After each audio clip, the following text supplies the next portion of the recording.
Um, Thank you very much for everyone that joined us today. I can see in front of me Matt and Teresa and Cynthia. Hi, Cynthia.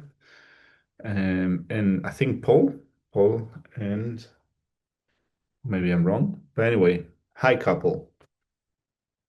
And so, and all the rest. Nan, I see Mary Jo, Robert, Jay, and Scarlett. So let's start like we started in the last couple of sessions. We're going to start, first of all, with correcting our motivation with refuge and bodhicitta if you see yourself as Buddhist, so otherwise, just with a kind hearted attitude if you're still investigating. We're going to start, first of all, with settling a mind, calming a mind. And I use a format that works for me, and it works for me because I got used to it. So if there's anything else that works for you and you want to use that, feel free to do whatever works for you. Um, I normally start with calming my mind. First of all, making sure that my body feels completely okay. A comfortable body supports a comfortable mind.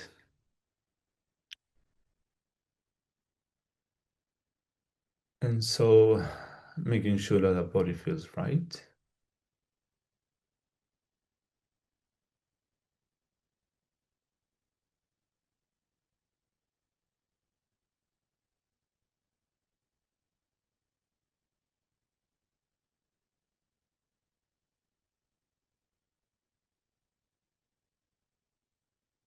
If there's any tension in the body, just relax. Prod it with your mind, and if you can bring some relaxation, softness, and if it helps, you can breathe in whatever discomfort or tension in your body.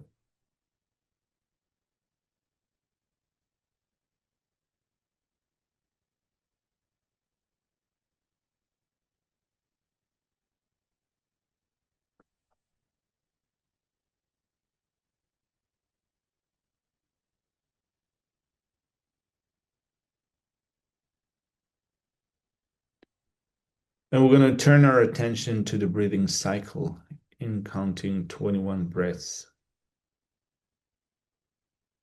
And the breath is just a tool to create concentration in our mind, a single pointed concentration, not setting the bar too high. I'm still a beginner in the development of concentration, so I have to monitor my mind every 2 or 3 breaths, making sure that I'm still following the breath for 21 breaths.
And we shall correct the motivation with refuge and bodhicitta. In thinking that since time without beginning and up until now, we've been under the sway of afflictive emotions, disturbing emotions.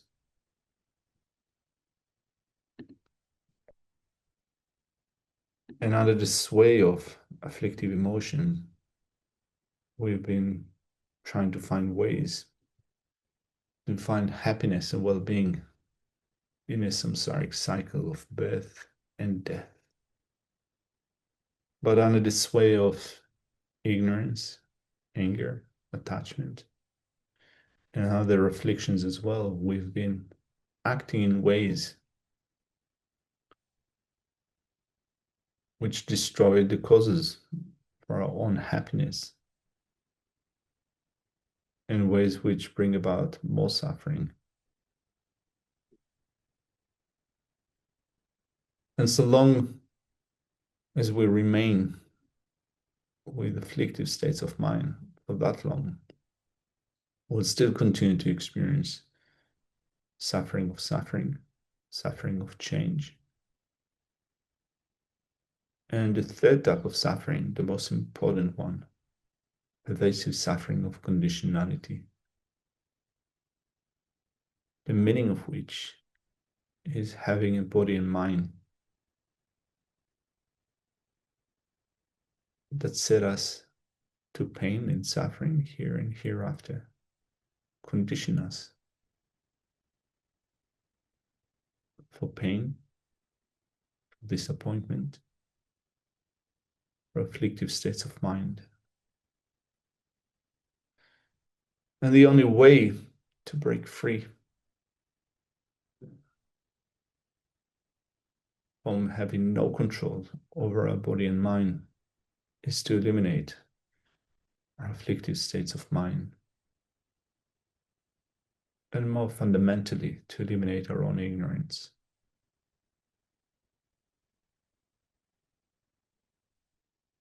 And when we think of everyone around us, our family members, our close friends, countless strangers, and even enemies, most of them, if not all of them, are also controlled by afflictive states of mind.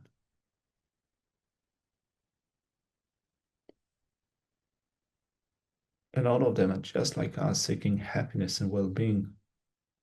And no one wants to suffer.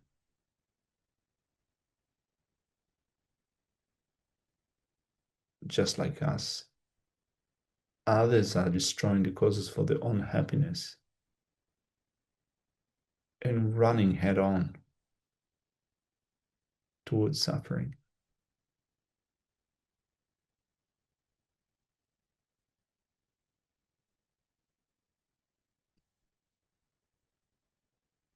And so, with a compassionate attitude, we think, I have to subdue my mind. I have to break all limitations so that I'll be able not only to help myself, but to help everyone else around me.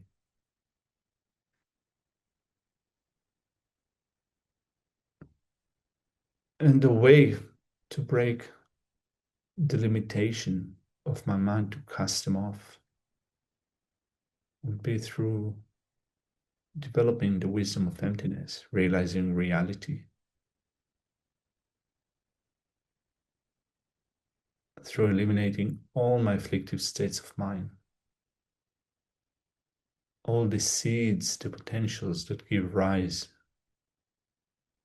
to future occurrences of anger, attachment, jealousy, pride. To eliminate all the imprints, those that create mistaken appearances of inherent existence and prevent knowledge of everything that exists. And so to do so, we're going to rely upon the Buddha as the teacher, the Dhamma,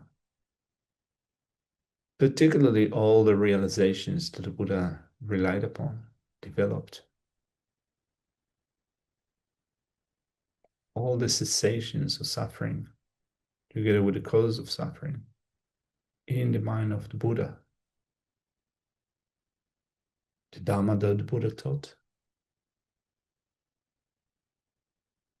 and the Sangha throughout the ages, teachers, their students that have developed realizations, became bodhisattvas, continue to teach others up until the present day.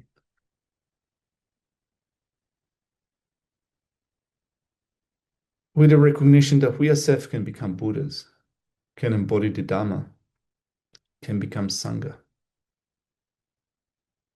For all of us have Buddha nature. And so with a mind that is willing to rely upon the Buddha, the Dhamma, and the Sangha, so that we can become Buddha, embody the Dhamma, become Sangha. With a sense of reliance, we're going to say, I go for refuge until I'm enlightened to the Buddha, the Dhamma, and the Supreme Assembly. By the merits I create through listening to the Dhamma, may I become a Buddha to benefit all sentient beings. I go for refuge until I'm enlightened to the Buddha, the Dhamma, and the Supreme Assembly. By the merits I create through listening to the Dhamma, may I become a Buddha to benefit all sentient beings. I go for refuge until I'm enlightened to the Buddha, the Dhamma, and the Supreme Assembly. By the merits I create through listening to the Dhamma, may I become a Buddha to benefit all sentient beings.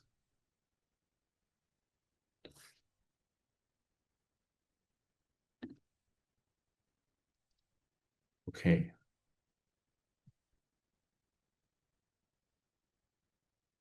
Sip of coffee and we can start. And so um, today we're going to get stuck into the nuts and bolts of the philosophy of emptiness. So far in the first session, I had a look at the reasons for having to realize emptiness, the benefits of realizing emptiness. In the previous session, apart from telling stories from Tibet and also saying a few words about Tugusan Kunchab and Gachen Tuku, we looked at the great traditions, philosophical traditions that explain the topics of emptiness through, first of all, looking at the teachings in the second turning of the wheel, the Perfection of Wisdom Sutras, then looking at more sources that we can use, I guess, in our daily life, in our study, reading, contemplation, things which make it more simple for us, accessible, in order to develop the wisdom of emptiness. So we spoke about it in the previous week. And today I wanted to start with, let's look at what I prepared for today. If if we're going to go back to the topics that I wanted to cover within this DB module, we're going to get to the actual section. So we're going to begin with eliminating misconceptions about emptiness. We're going to look at what emptiness is and start talking about identifying the object of negation. And so today's session and also next one and probably the one after that are going to deal with some technical terminology.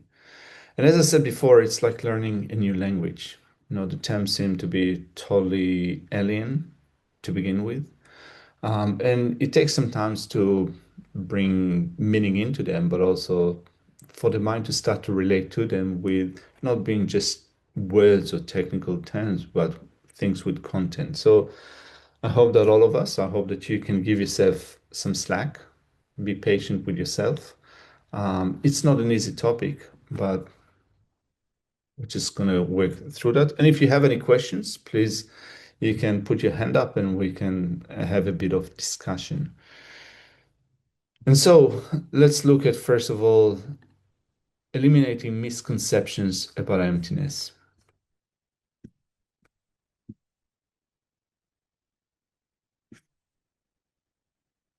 All right. And so the word emptiness, first of all, the word emptiness in Sanskrit is shunyata, which means zero or nothing. But then there are a lot of misconceptions about what emptiness means. Um, Something that emptiness means that nothing exists. And that some fall into a nihilistic approach, thinking that if things that are empty and everything is, as we say, is like an illusion, it means that things do not really exist. So that's not the meaning of emptiness, right? So emptiness is not nihilism. That's one misconception. Emptiness is not nothingness. Now, others think that emptiness is emptying your mind of all thoughts. And that if you empty your mind of all thoughts, if you think of nothing, if you have no mental activity, if you bring nothing to your mind, you'll be realizing emptiness. So again, that's not the meaning of emptiness. Emptiness is not thinking of nothing. It's also not a state of vacuity, although it has similarities with the state of vacuity. It's not a state of vacuity in which there's nothing whatsoever that can exist. And also emptiness does not mean that our problems do not matter. So this is an important, I think, an important point. I say that emptiness is not a nihilistic point of view in which we think that nothing exists. It's quite common for to speak in Buddhist jargon, saying that, for example, it doesn't really matter because things are empty, um, or that if something good happens, if something bad happens, it doesn't have any significance because things are empty.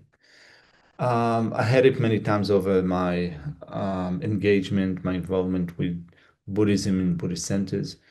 Our problems do matter in a sense that when we experience pain, when we experience happiness, we're affected by it. We do ascribe some inherent existence. We make all our problems become really big. We solidify, we reify our problems and difficulties. And through that, we experience more sufferings, we make mistakes, we act in ways which are harmful to ourselves and others because we solidify and reify things. But our problems do matter. No, we are affected by them. And so emptiness does not mean that nothing matters, that it doesn't matter. Things do matter. And so if that's not what emptiness means, the question is, what does it actually mean? Here we get into something that is more complicated. First of all, let's look at a very technical term that is called a non-affirming negation. Emptiness is a non-affirming negation. And a non-affirming negation is a negation that merely eliminates its object of negation and does not imply, it does not suggest, it does not affirm anything else in its place. So to begin with, let's look at negations in general. Either negations, we verbalize negations, or in the mind, we negate a particular thing. So a negation will always involve either verbal or mental negation. Like, for example, this is a knife, right? So it is not a cup. It is not a person. It is not a can of Coca-Cola.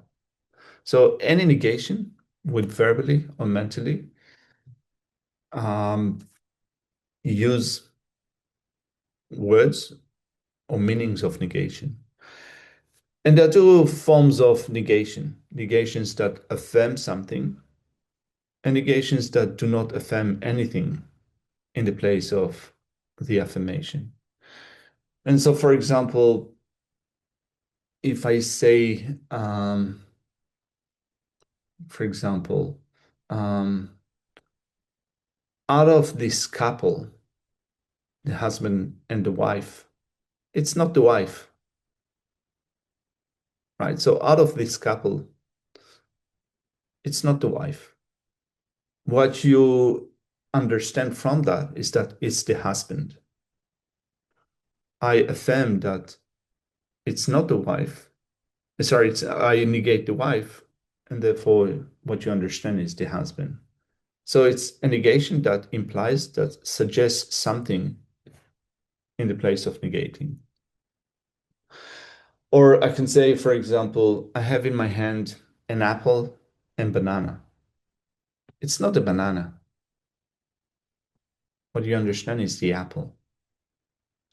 So that's called an affirm negation. I negate something and affirm something in its place. Then we have non-affirm negations. Non-affirm negation are negations in which mentally or verbally I negate something and I do not imply, I do not affirm anything else in their place. And so one of the most common ways of explaining that or illustrating that is, for example, saying that there is no elephant in the room. There is no elephant here. I do not affirm anything in its place. I do not say that since there is no elephant, something else exists here. I just say that there is no elephant here. That's called a non-affirming negation. So I'll go back to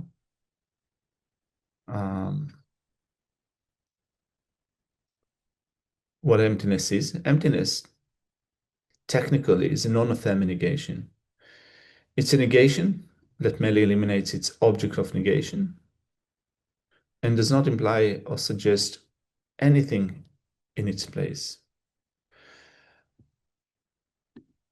What I negate here is inherent existence, independent existence. That is the meaning of emptiness. It's a negation of inherent existence. And different terms that we use within this philosophical context. And so it's emptiness of inherent existence, emptiness of true existence, emptiness of independent existence, emptiness of existing from one's own side, emptiness of existence by way of one's own characteristics, emptiness of intrinsic existence, essential existence. There are many different terms that speak about the same thing, but from different perspectives. And all of them are non-affirming negation. All of them are refuting inherent existence.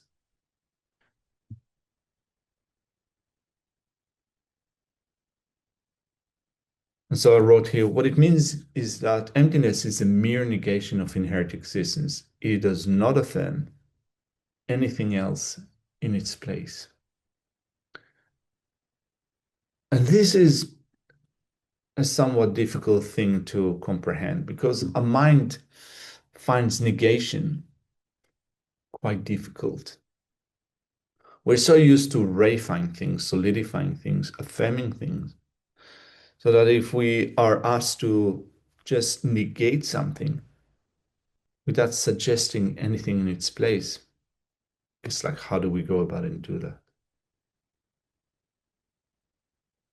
So we start with, first of all, approaching that in a very academic, intellectual way. There's no other way here, at least within this form of approach, the Gelugpa approach to study, reflection, and meditation. There is no way that we can do it without, first of all, studying the topic, and getting a conceptual understanding of what it means. Then we get used to that again and again until it becomes parts and parcel of our way of thinking, until we realize it. And so concentration is absolutely necessary in order to be able to hold on to a non-affirming negation. And we can do it, we'll do it as an exercise, meditation exercise for 1 minute or 2 minutes. So just in order to illustrate how it's important to have concentration in order to hold on to non-affirming negation.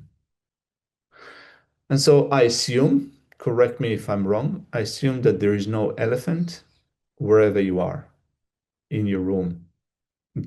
Am I right? All right. And so I think that, if had there been an elephant where you are in Shella's car, together with the dog and Shella, or in Nan's or Jay, wherever you are, we would have been able to see it. It would be on the bed or under the bed, on the table, next to the table. It would be visible. And so in the procedures for ascertaining emptiness, we are looking for something where it should be. And we'll speak about the procedures starting from today in the next few sessions. In the procedures for ascertaining emptiness, we're looking for things which are inherently existent, where they should be found if they exist. And when we see that they cannot be found, they're not there, we remain with that not finding the things which supposedly should be found, inherently existing things. And so there is no elephant in your room, right? And so we'll try for a few seconds or for 1 minute just to stay with the not finding, not to affirm anything else, not to affirm table or bed or myself or room, just to remain with if I couldn't find an elephant on the table, under the table, on the bed, under the bed, there is no elephant in the room. Is that clear? All right, so let's try it out for a few seconds or 1 minute. First of all, we're gonna create again some space of stability with counting breaths. We'll start with 7 breaths.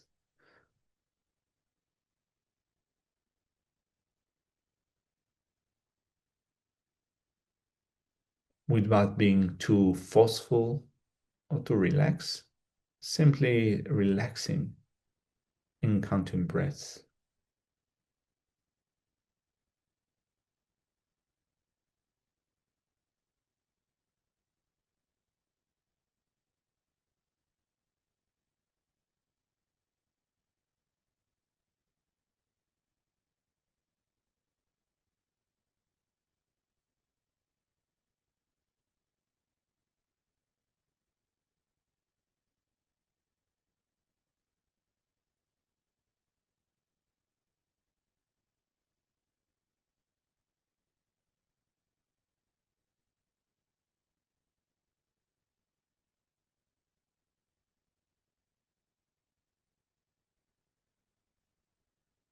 And in order to negate the existence of elephant in your room, first of all, we have to create a mental image of an elephant in the room.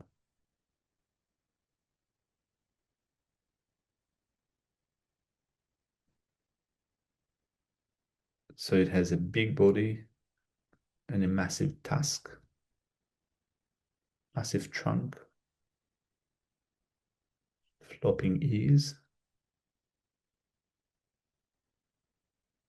intelligent eyes,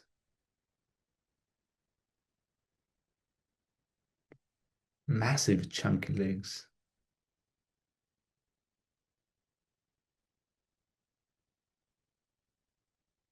And so if such an elephant does exist in a room, Where is it?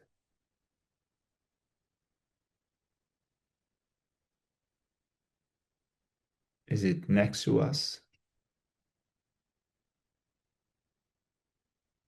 On the sofa? Next to the sofa?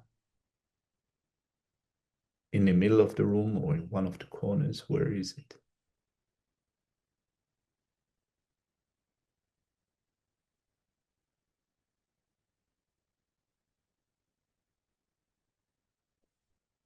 And if we cannot find any elephant in the room,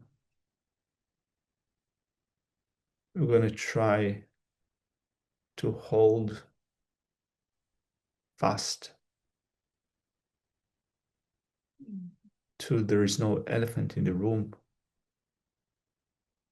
without affirming anything else in its place.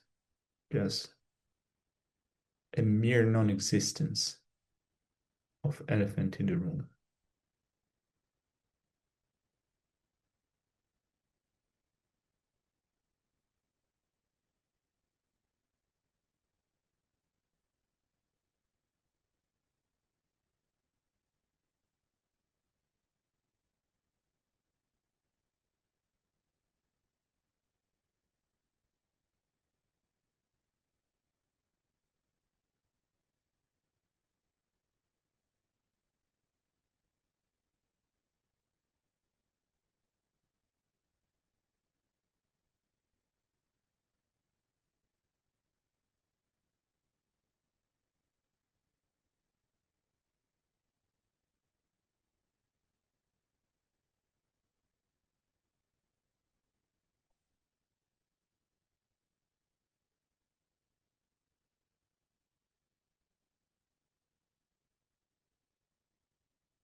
All right.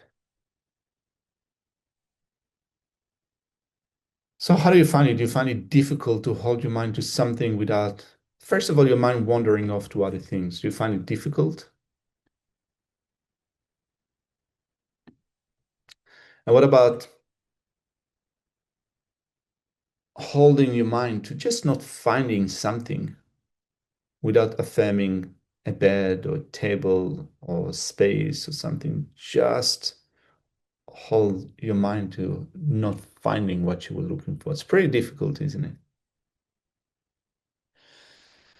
And so to eliminate ignorance, we have to develop the wisdom of emptiness. Not only to understand emptiness intellectually, but also we have to take this understanding of emptiness, conceptual understanding of emptiness, to be a realization. And the meaning of realization is that a mind becomes incontrovertible with respect to what we have ascertained. And to become incontrovertible, it means that a degree of certainty, of confidence in emptiness, or whatever else we realize, is so deep that the mind will not go back, will not distrust anymore, whatever we have realized. And so it has to be based upon correct reasoning, upon a logical approach, applying correct reasoning, ascertaining something using logical tools in order to develop that deep understanding in which a mind will no longer go back from it. To the point where if someone whispers in our ears or yells at our ears for days on end that things inherently exist, since we have realized that they do not inherently exist, a mind will be incontrovertible. It will never go back. And so there is a difference between having deep sense of faith, unshakable faith, and being incontrovertible in that you've realized that very thing. To be incontrovertible means that you have gone through a certain process by means through using which you have mostly, in most cases, maybe not all of them, but most cases, you have checked something, you've analyzed it, you have investigated it, you've reached a certain conclusion, And then you internalize that conclusion to the point in which you will not be swayed anymore. And so we develop through our study, through our reflection, through our meditation, over time, we will develop a realization of emptiness. But it begins with, first of all, realizing it conceptually.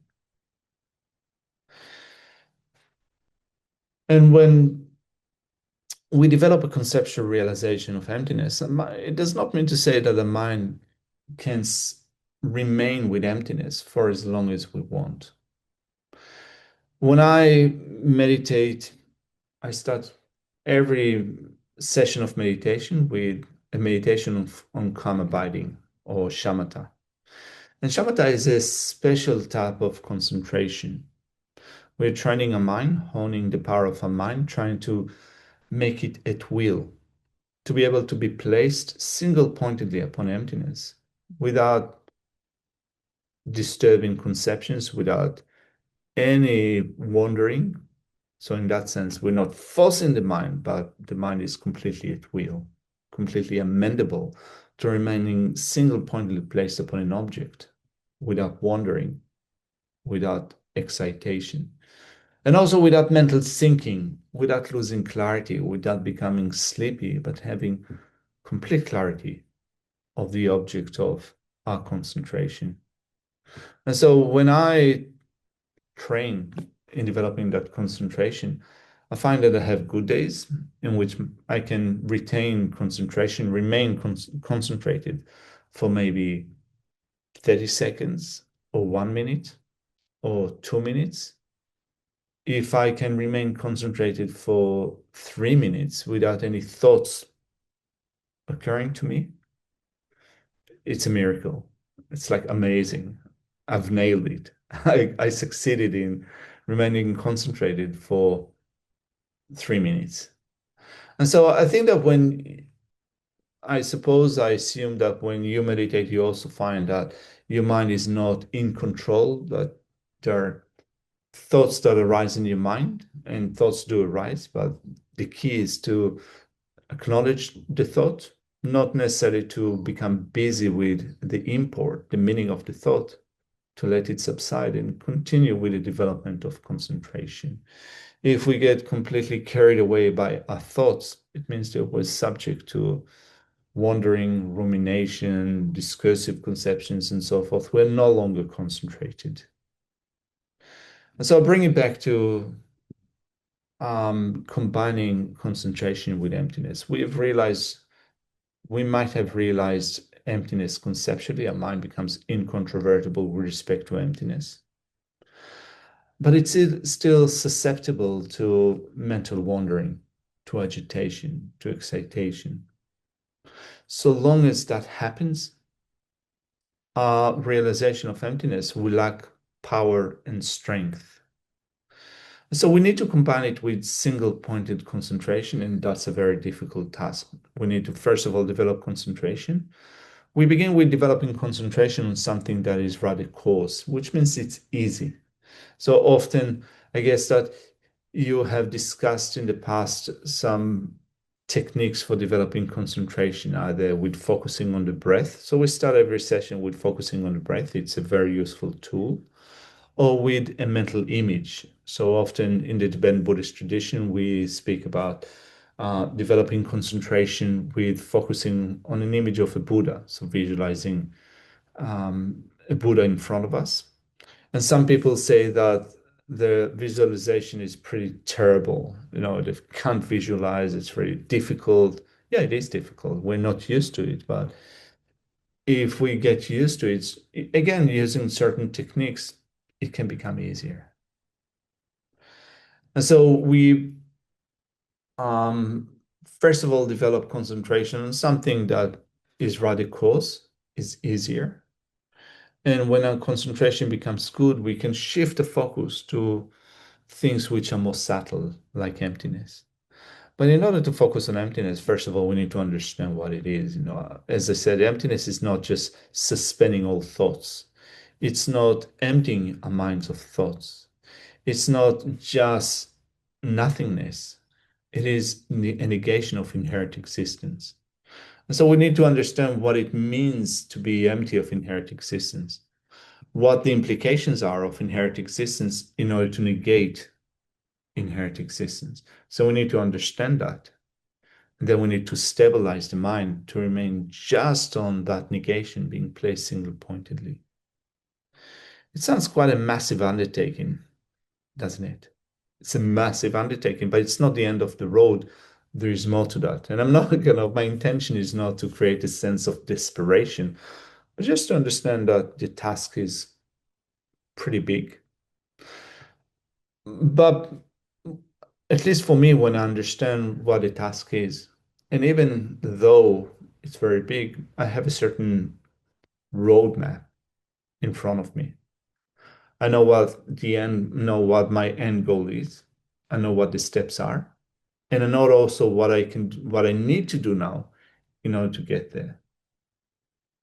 And so I said that it's not the end of the road because we need to take that conceptual ascertainment or realization of emptiness and then make it a direct realization of emptiness, a perceptual realization of emptiness.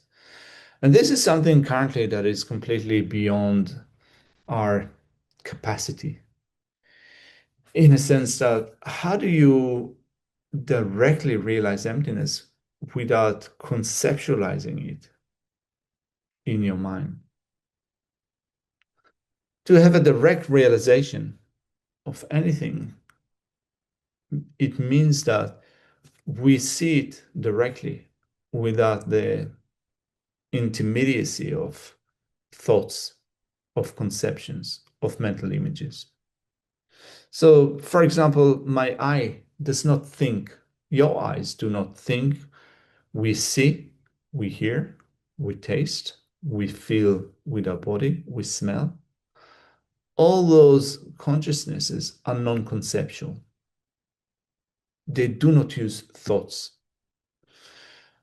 A mental consciousness does utilize thoughts, but we can also train our mind to go beyond thoughts, to first of all begin with thoughts, to begin with understanding something through conceptuality, and then to become so familiar with that that there would be no need anymore for conceptuality. We'll be able to see it directly, to realize it mentally directly. So we want to take our realization of emptiness, the absence of inherent existence, to the point in which we do not think about it, we see it directly. In order to get there, it's not that we suspend all thoughts, it's not that we empty our minds of all thoughts, but we start with thinking of the meaning of emptiness.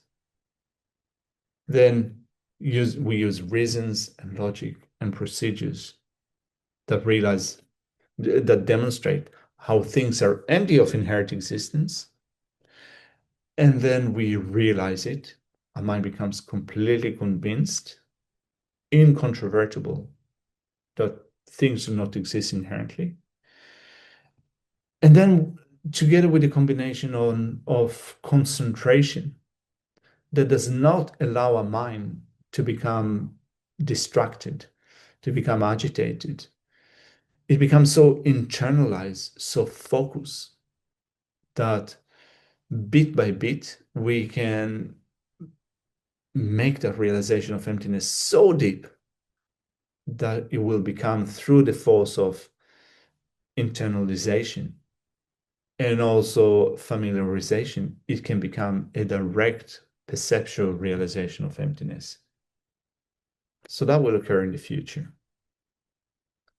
And so I'll go back to this. Emptiness is a mere negation of inherent existence. It does not affirm anything else in its place. And if we negate inherent existence, things do not exist inherently. We have to understand what the meaning of inherent existence is. How things would exist had they existed inherently. How are we doing so far? Any questions or any confusion? Your head hurts? Yeah, there's a lot of headache awaiting for us. Then in Santa Fe. Yes, this goes back to the elephant in the room. Mm, So it was very easy to take the elephant out of the room, but the room still remained. yeah. So was that a trick on your part to us? Uh, it's not a trick on my part. It's a good point that you bring up because emptiness is also is always emptiness of something. And so there's no elephant in the room, but there's still room. The non-affirming negation here is in term of saying that there is no, we can one way that we can go about it is to say that there is no elephant in the room, but I have a chair, I have a sofa, I have a cup here. I'm in the room and so forth. So I affirm the things that exist in the room, and that becomes an affirming negation. So there is no elephant in the room, and I do not affirm anything else as existing in the room. Yeah, the room, I still speak about the room. It's a good, I said that it's a good point because emptiness is always emptiness of something. It's not that emptiness is just one thing that floats around us in the air. It's always an emptiness of something. So it's, for example, emptiness, it's my emptiness of inherent existence. It's your emptiness of inherent existence. It's this mug's emptiness of inherent existence. It's a life's emptiness of inherent existence. So emptiness is always emptiness of something that belongs to something, that is a property of something. And it's still a non-affirming negation in that I do not affirm the basis for that emptiness. I do not try to affirm the existence of the basis of emptiness. I just try to remain with the not finding of inherent existence. Okay, Uh, yeah. so it's not like you're using the elephant in the room as an example of how to meditate on emptiness in that we practice removing the elephant from the room. It's similar to that. It is similar to that in that in order to remove the elephant from the room, at least mentally, we first of all need to visualize an elephant in the room.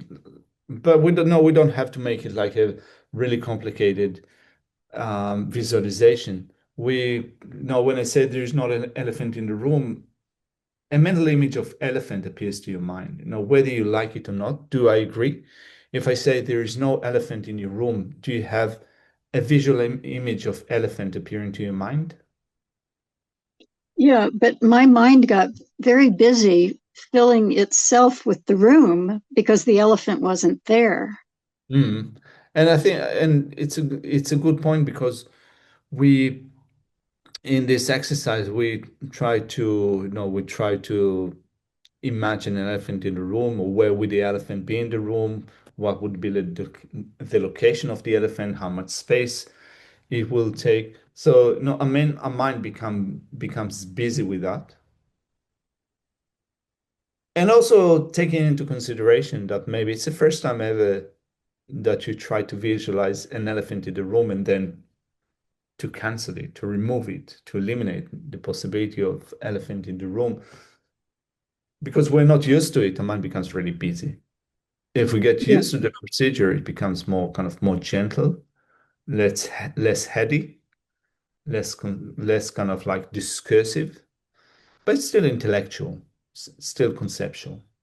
And so we first of all create this mental busyness, and then we eliminate the possibility of elephant in the room. So if I were to think of it as an analogy that you're eventually going to take us to, imagine a self in the body, and then now don't imagine the self, but just the body. Not the body, because that would be affirming something. Okay. So, Yes. so, so in the same way that there is no elephant in the room, I don't have to affirm the room. I don't have to affirm the existence of things in my room. I can just try to remain with there is no elephant here. Okay. The reason that I stay with that room piece is that I think Mm. as soon as we say room, Yeah, that brings a conceptualization of roomness. yeah. And so it's a good point, because one of the challenges, meditation challenges with emptiness, is to get so used to it so that we do not, um, by default, turn to affirming something in its place. Yes. Yes. Yeah. This is the way that mind works at the moment. As I said, kind of, it's so difficult to hold on to just a negation of something. We're just trying to hold on to something that we have to train our mind. And of course, the first few meditations, days and weeks and months are going to be challenging, and we're going to fail again and again. But not only fail, we're going to become habituated with failing, but also with the meaning of emptiness, to the point in which the scale will tip at some point in the future, with not turning a mind to trying to solidify something, to hold on to something concrete, but we will be able to remain with the not finding of that very thing. So it will take some time. It will take a lot of time. It will take Okay. effort. Last thing. So Hmm. is it what you consider nihilism to say no elephant, no room? Um, I would say nihilism would be that if there is no, let's see, if there is no elephant in the room, what would be nihilism on that point? Um, Well, not just no elephant, but no elephant, no room. I mean, is there some point where it gets to be the understanding between conventional and ultimate? I'm not sure that here I would go that far with saying that if there is no elephant in the room, there is no room, in a sense that the parallels are similar, but also dissimilar, in a sense that when I speak about, for example, um, there is no inherent self. To be nihilistic would be that if I do not inherently exist, I do not exist at all. That would be a Mm-hmm, nihilistic point. mm-hmm. So if we use that analogy, if there's no elephant in the room, there is no room. Yeah, you can say that there is some. I can draw some parallels here, but it doesn't make a lot of sense. No, why, if there's no elephant in the room, why would we think that a room doesn't exist? But I don't know. equally, My mind could do all kinds of things at that point. yeah. And thank you. I've taken enough time, but thank you. No, no, no problem at all. I think that, if we just speak about it in a kind of, if we just verbalize it, you can say, um, just like, um, when there's no elephant in the room, it does not mean to say that a room doesn't exist.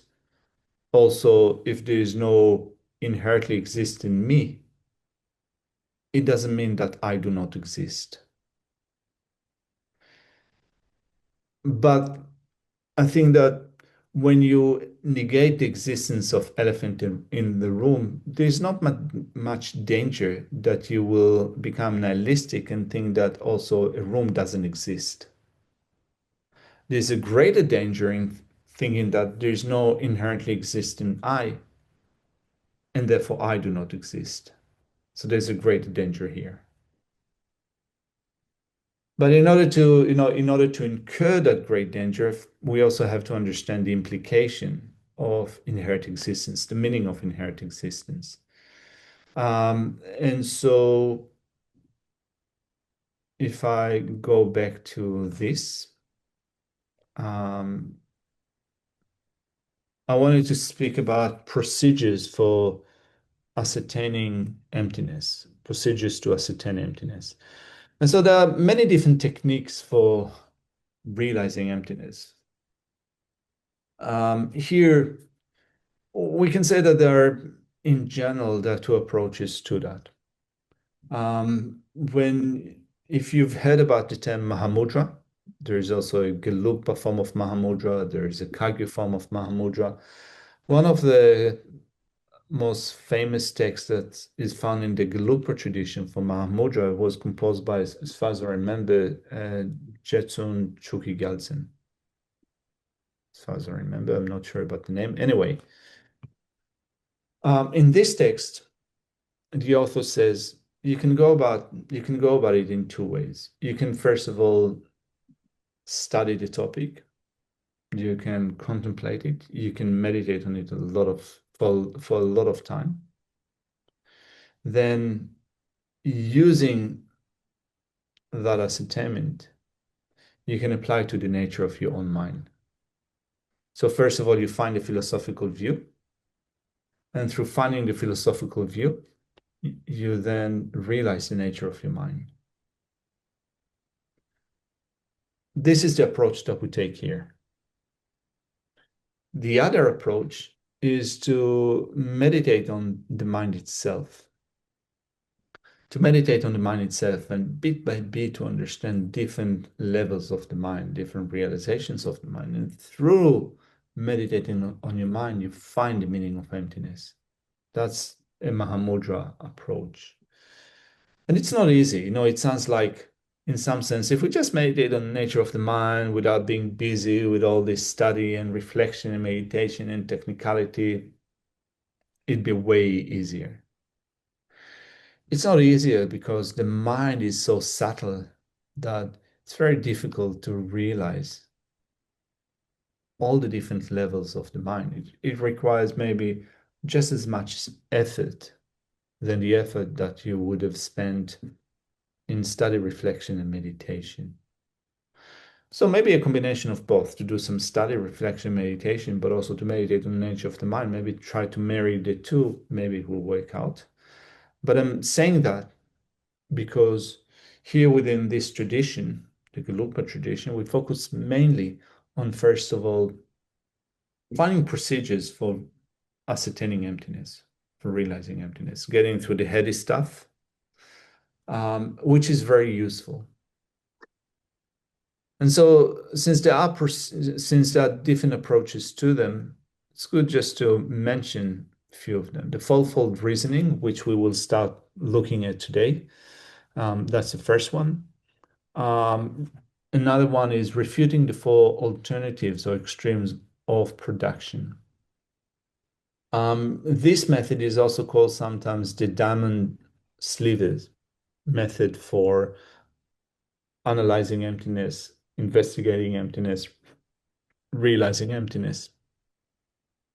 When you look at the 9th chapter, the wisdom chapter of Shantideva's Guide to Bodhisattva Way of Life, halfway through the chapter, if I'm not wrong, he starts with analyzing phenomena and with the attempt of realizing the selflessness, the emptiness of phenomena. He uses this procedure of refuting the four extremes or the four alternatives of production.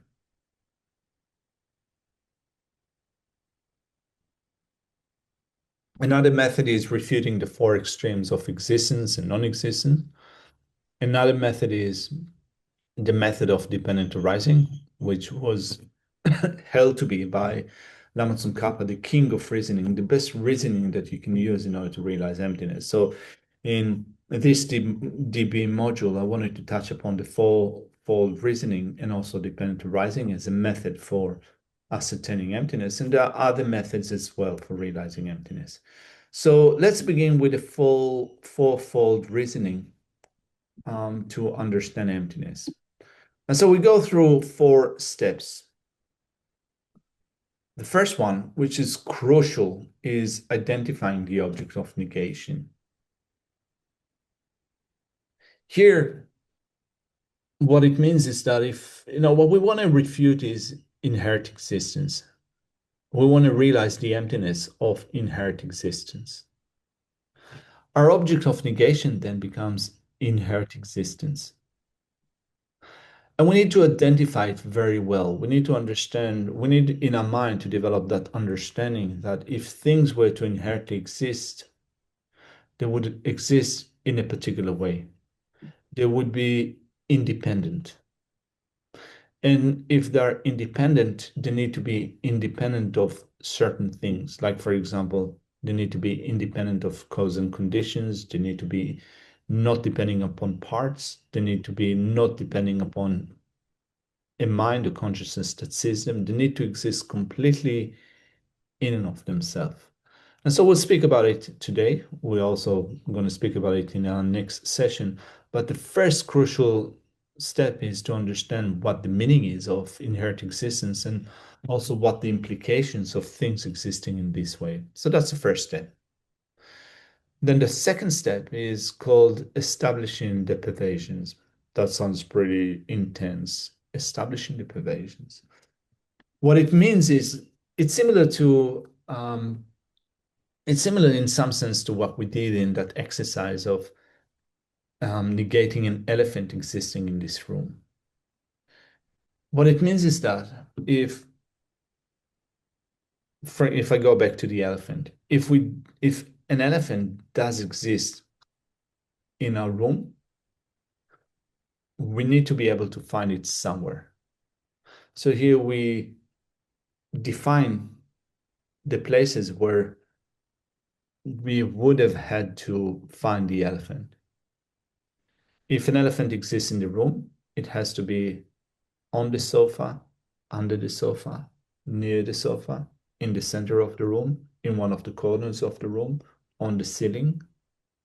It needs to be found in a certain place in the room. So this is what we do when we establish the pervasions. We clearly and definitely define where we should find that thing that supposedly inherently exists. And what we attempt to do is to say that if things do exist inherently,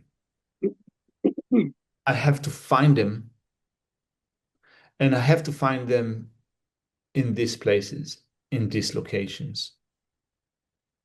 So I established the pervasions, which means that then the next step would be to look at the places where inherent existence should be found and check one by one and see that it cannot be found in any of those places. And if it cannot be found with any of those places where it should be found, it means that it doesn't exist, that things do not exist inherently. And so establishing the pervasions, which means defining where I should find the thing that's inherently exists, supposedly inherently exists. And then the third and fourth steps is refuting each one of those alternatives. So we will speak about the meaning of refuting being inherently different and refuting being inherently one. We'll speak about them probably not today because we'll not have enough time.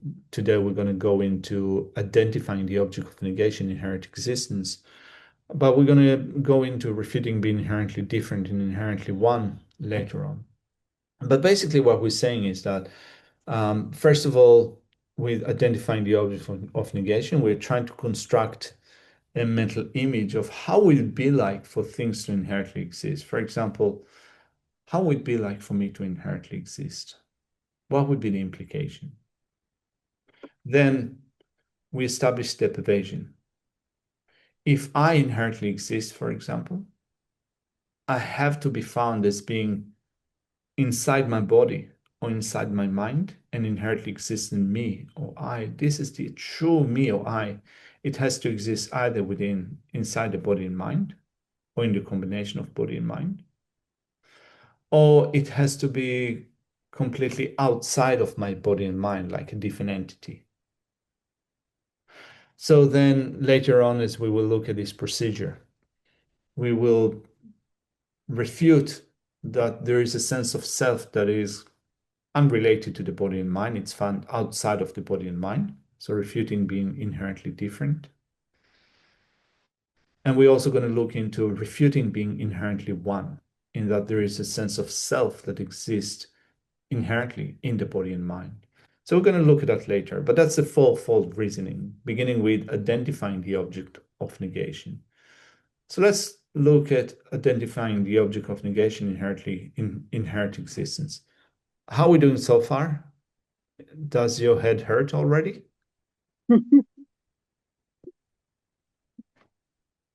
All right. And so here, what we want to negate is inherent existence. Scarlett? Sorry, I was trying to find the hand button.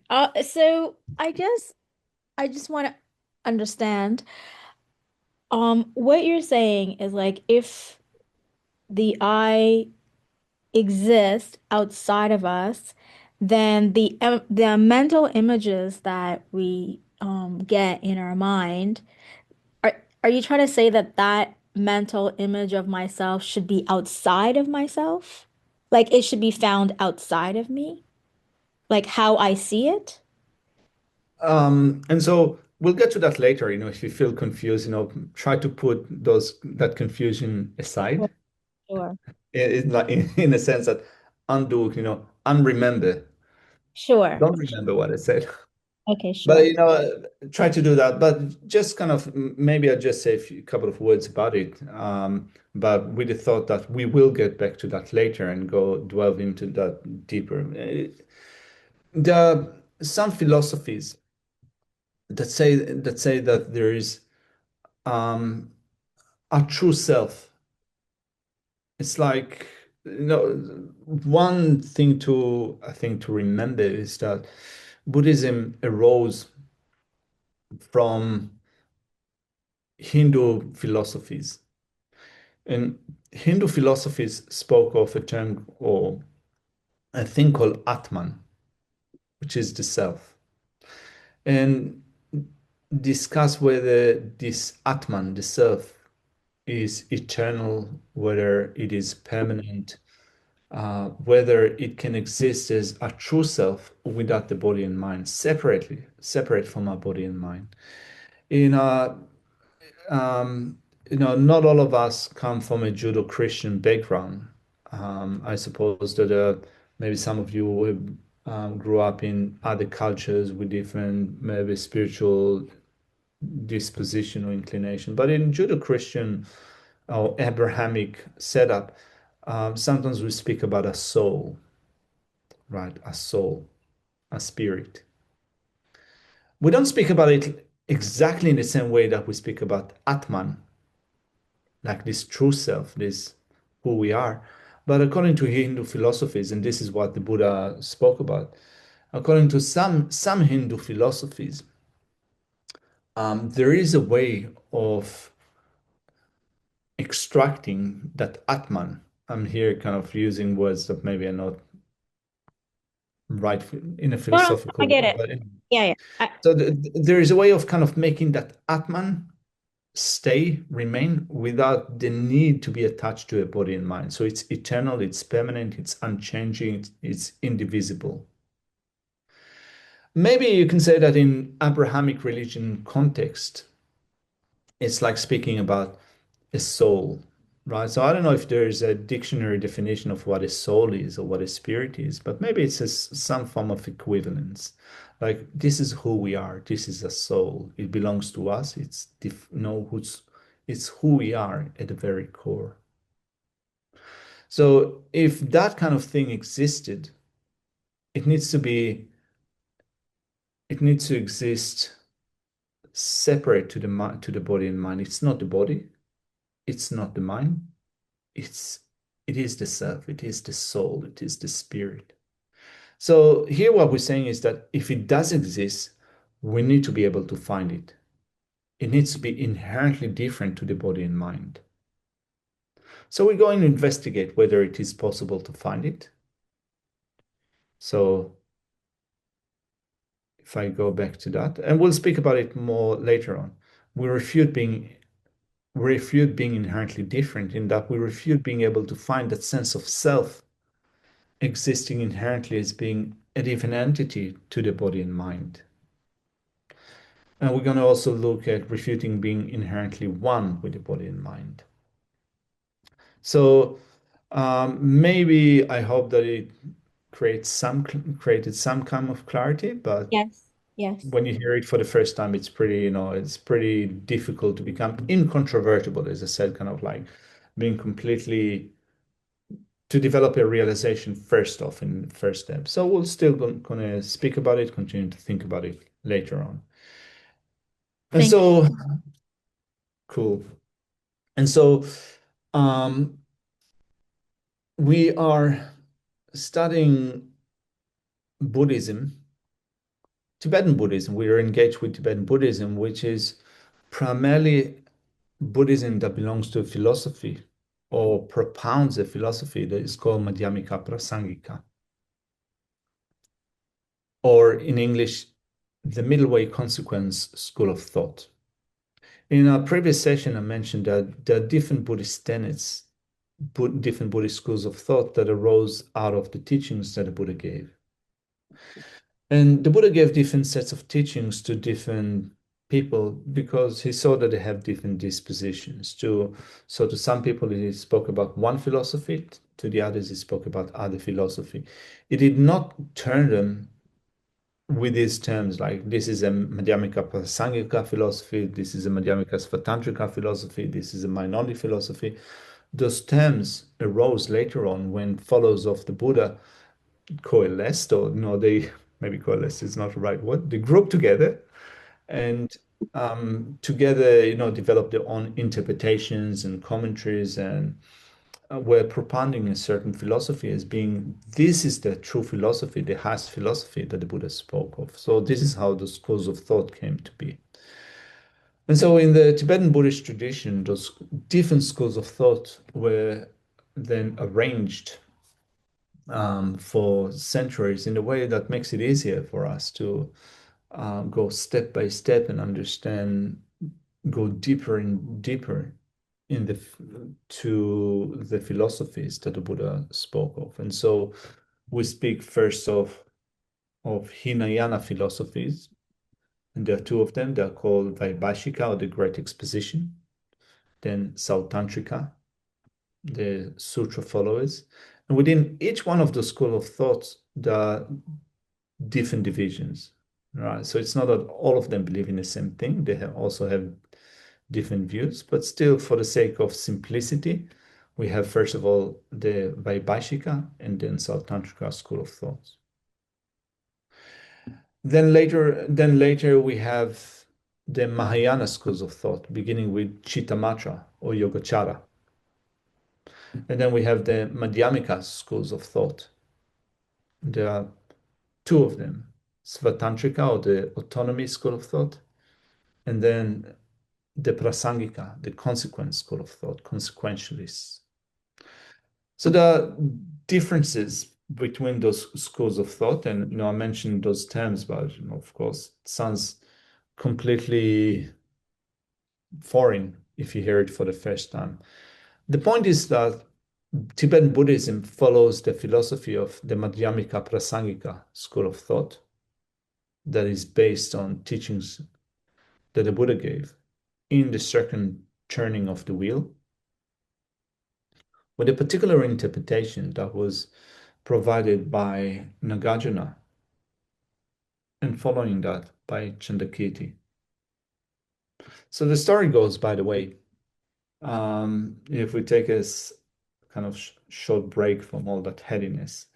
So Nagarjuna was prophesied by the Buddha in a sutra called the Descent into Lanka Sutra. And it was said briefly that 400 years after the passing away of the Buddha will arise Naga. That's the way that the Buddha referred to Nagarjuna, Naga, in the land of Lanka. So I'm now in Sri Lanka. And I think that, by the way, next week I'm going to be in that place where the descent of the Lanka Sutra was taught. And so the Buddha prophesied the coming of Nagarjuna, and he said that he will explain or make available what the Buddha taught in the second turning of the wheel when he taught about emptiness. And so, Nagarjuna explained the intention of the Buddha, the thought of the Buddha, when he taught the Perfection of Wisdom Sutras. Then after Nagarjuna came another foremost scholar called Buddha Palita. And Buddha Palita gave an explanation of what Nagarjuna said. Then later on came another scholar called Vasubandhu. And Vasubandhu said, look, Buddha Palita got it wrong. He didn't understand what Nagarjuna was saying. What Nagarjuna was saying, Vasubandhu said, is actually this. And he gave an explanation that accords with the Madhyamika Svatantrika interpretation. And then later on came Chandakirti and said, hey, Vasubandhu got it wrong. This is not what Buddha Palita and Nagarjuna said. This is the actual meaning of Nagarjuna's thought. And in this way, very clearly explained not only what Nagarjuna said, but in a very Madhyamika Prasangika terms. And so I'm saying that because there is an importance of, there's a great importance to Nagarjuna's writings, in particularly the fundamental treatise on the middle way called Wisdom, the root of wisdom, as it is called shortly, and also to Chandakirti's interpretation in his Madhyamika Avatar, the supplement to the middle way. And so both of them explain very clearly the philosophy of the Madhyamika Prasangika school of thought. And so I'm saying that because we are in the course of our involvement with Buddhism, we hear a lot, when we hear many terms which are based on the philosophy of the Madhyamika Prasangika school of thought, as was taught by Chandakirti and Nagarjuna.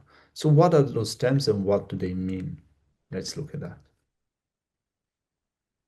So in identifying the object of negation, and the object of negation is inherent existence.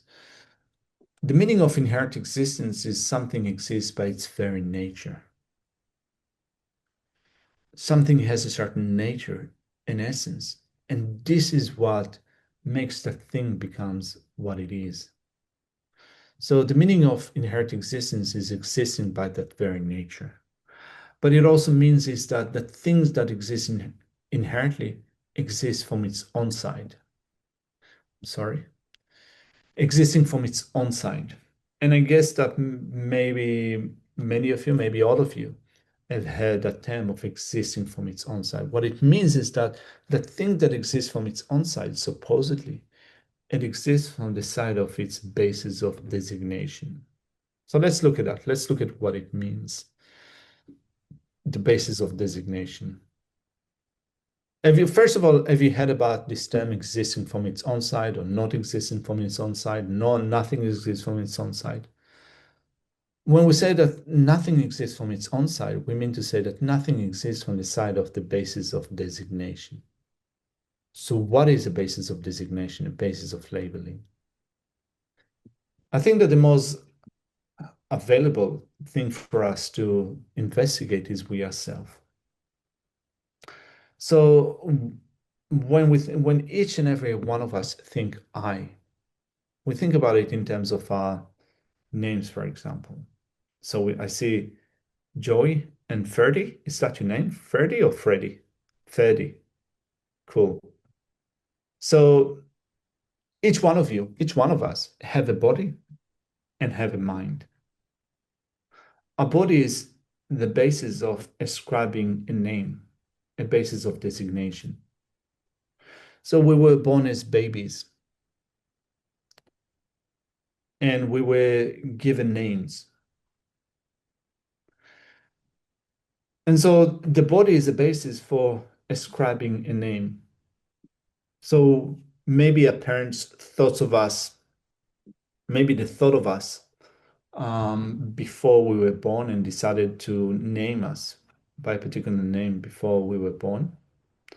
But I think that maybe most of us, maybe all of us, belong to that generation where it was very unusual to know the gender, the sex of the baby before we were born. Maybe ultrasounds did not exist once upon a time. Maybe, I'm not sure. Definitely. Um, and so we were born, and then, if it was a boy, then it was called 30. It was a girl, we were given the name um, Joy. Am I saying it right? Joy? All right. Or Nan, or Matt, or what have you. And so the body became a basis of designation, a basis for applying the name. And so when we say that things do not exist from the on-side, what we mean to say that they did not exist from the side of the basis of designation. And I think that Nan, or maybe someone else, spoke about not being able to find ourselves in the body, not being able to find ourselves in the basis of designation. So a basis of designation can be the body, it can be the mind, but it can also be other things. Like, for example, when I was born, I was named after my grandfather. My grandfather was called Yaakov, so I was also given the name Yaakov. Then, as I grew up in Israel, Yaki was a common nickname for Yaakov, so I was once upon a time given the nickname Yaki. And then, when I became a monk, Taisito Rinpoche gave me a new monk's name. So you can say the basis of designation for my monk's name is Karmatsundru, Karmatsundru Taye, or in short, Kartsön. So Kartsön was applied to Yaakov. Yaakov became Kartsön. So Yaakov is the basis of designation of Kartsön. But also just as well, you can say that this body is the basis of designation for Karmatsundru, for Kartsön. This hand is the basis of designation of Kartsön. This head is the basis of designation for Kartsön. So I go back to the meaning of inherent existence. If something exists inherently, it exists from its own side. It exists from the side of its basis of designation. It has to exist as a core of something within the body, within the mind. Another meaning of inherent existence is that it exists truly. So we do also say that, within this Madhyamika Prasanga philosophy, things do not exist truly. The meaning of true existence is that things exist as they appear, existing in the way they appear. Something appears to our mind in a particular way, and it exists in that particular way. It exists truly. What it means is that currently, when we think of, this is connected with cognitive obscurations, which I spoke of in a previous session. We have mistaken appearances that dawn to our mind. Whatever we see appears to our mind as if it exists completely in and of itself, independently. It's not in the way that we see it, but it actually exists like that, truly in reality. This is how it appears to us. Particularly when we think of, for example, contemporary politics. So you can be, now politics is so polarized, polarized views. You can be either full-blown Trump supporter, or you can find him completely abhorrent. It seems that nowadays politics is so polarized that it's difficult to find people that are on the fence. I made an assumption once that if you're a Buddhist, you're likely to be left-wing person, completely socialist, and so on and so forth. But then I found found out that I have a few Buddhist friends or Buddhist acquaintances that are totally Trump supporters. So I'm not going to make any assumptions here. I'm not going to say good and bad. I'm not going to be controversial. But if you are a Trump supporter, Trump would appear to you to be existing out there, existing inherently as a great person, a great leader. If you find Trump to be a total disaster, the source of all looming catastrophes in the US and worldwide, they're going to appear to your mind to exist. He's going to appear to your mind to exist inherently out there, just like that, without your mind seeing him like that, right? So either if you really like Trump, he's going to appear to you to be this wonderful leader existing out there inherently without your mind seeing him as wonderful. If you're going to hate him, he's going to seem to you a detestable person, deplorable person, as Clinton said, deplorable, without your mind seeing him in that particular way. And so if things exist inherently, they exist in the way they appear without the overlays on your mind. They're going to exist exactly as they appear inherently out there, objectively in the object. That's another meaning of inherent existing, is existing in the way they appear. And also existing by way of their own characteristics. And also being able to find them when we going to look for them is found when it is sought for within its basis of designation. That's the meaning, that's one of the layers of the meaning of inherent existence. And there are more, kind of that's the core definition of inherent existence. But then we're running out of time. So we're going to continue to speak about the characteristics of inherent existence in our next session. By the way, I'm happy to provide you with this PowerPoint presentation that I prepared. If you need kind of this written material, I'm happy to share it. Maybe what I'll do is I'll send it to Shella, or I send it to maybe Dundrup, and Dundrup will distribute it around you. If you find any spelling mistakes, mistakes in my grammar, then please correct me. As I said, I'm not a native English speaker, as I guess you figure it out by now. So I will share this material with you, and as we go, I'm still creating more. I'm editing, omitting, adding. So I will try to send updates as we go along. Anyway, so we started today, as we leave it here for now, we started today with looking at the meaning, what emptiness is not, eliminating misconceptions about emptiness. We said that emptiness does not mean that we don't think of anything. It does not mean that nothing whatsoever exists.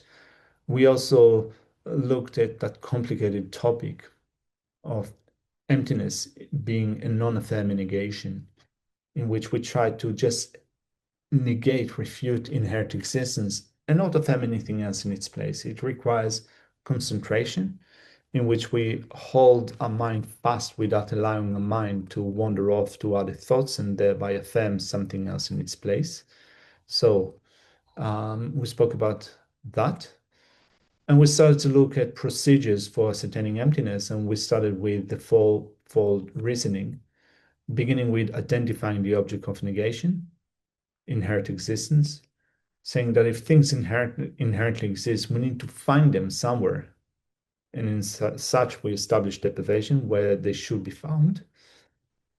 And then we started to look at the meaning of inherent existence, and that will remain with us for our next session. We'll continue to look at the core definition of inherent existence. So, have you got any last question before we leave it here for now? I apologize for taking more of your time.